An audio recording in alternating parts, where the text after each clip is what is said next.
Here we go. What's going on, guys? Karl here, back with another episode. It has almost been 4 weeks, 3.5 since the LG G6 was announced in MWC in Barcelona. It's been a month almost, which I've used this device, and I have been very impressed with the G6, and I know that it's early in the year. We've only had one other major flagship launch in 2017, that's been the HTC U Ultra. I can confidently say that I've been more impressed with the G6. That might change soon. I know the S8 is coming out, but I think that's a very good sign for the G6, like a G6. So the number one thing that I love about the G6, which I'm sure you'll hear from a lot of people, is the display. And it's not so much that it's got an interesting 18:9 aspect ratio, that's a 2:1, I can do my math correctly.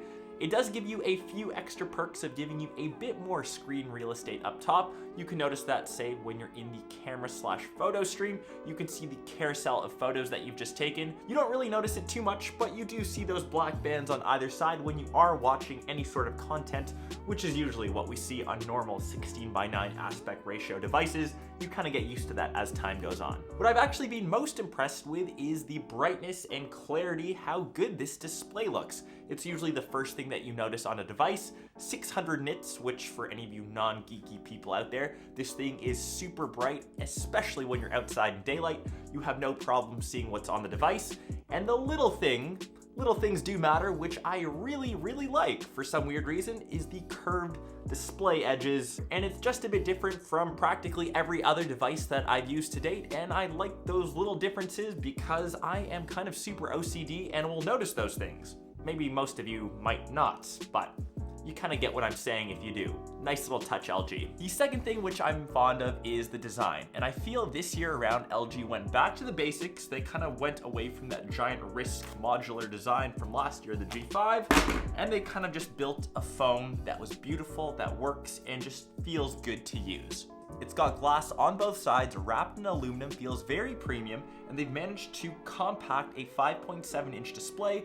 Take a note of the small bezels both around the device, especially the top and bottom, and when you compare that to, say, the HTC Ultra or even the iPhone 7 Plus, which has a smaller screen, this guy has a smaller form factor, which is impressive, and I love that having a small bezel is key. And I know people coming from the G5 will probably complain that you can no longer swap out the battery, and this one has a 3300 milliamp hour one baked in. It will last you the entire day. I haven't had it die on me once. Even being a super extreme and heavy user, I think the closest that I got to around 2-3 in the morning was 10%.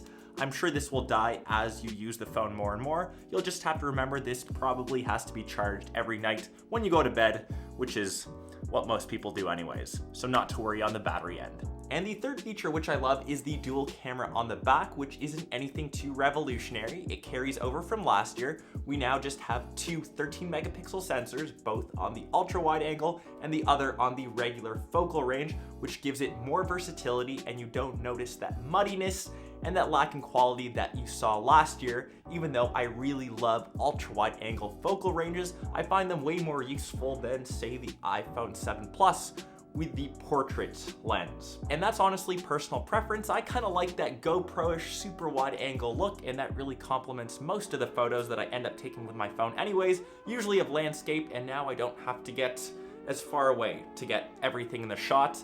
Love this thing. It's one of my favorite cameras, and I'm glad to see that it's improved from last year. And maybe the only bad thing that I can say about the G6, and I know a lot of Android people like to compare specs, is just the timing of its release. It kind of has specs that are late 2016. It's got the Snapdragon 821, 4 gigs of RAM, and this might be technically dated in as little as 1 to 2 weeks when the Galaxy S8 comes out with the new Snapdragon 835. I personally don't think that's a deal breaker. Any flagship in 2017, no matter what you throw at the device, it will be able to handle without any issues. I won't show you too much in terms of performance as it whizzes through everything. It is running Nougat 7.1 with LG's skin over top, which is once again improved from last year, which is something that I'm glad to say isn't too heavy, but it still might not get updates as fast as, say, the Pixel or the Pixel 2, which is coming out later this year. Something that I can live with, but just not the greatest. And I know that it's early in the year to call, but I've really enjoyed my time with the G6. I think LG did it right this time around, and I'll be sure to compare this and see how well it ages against other flagships throughout the rest of 2017. So I guess make sure you stay posted, and I hope you guys enjoyed this video. I'll catch the rest of you in one of my next episodes or in one of my vlogs. Peace.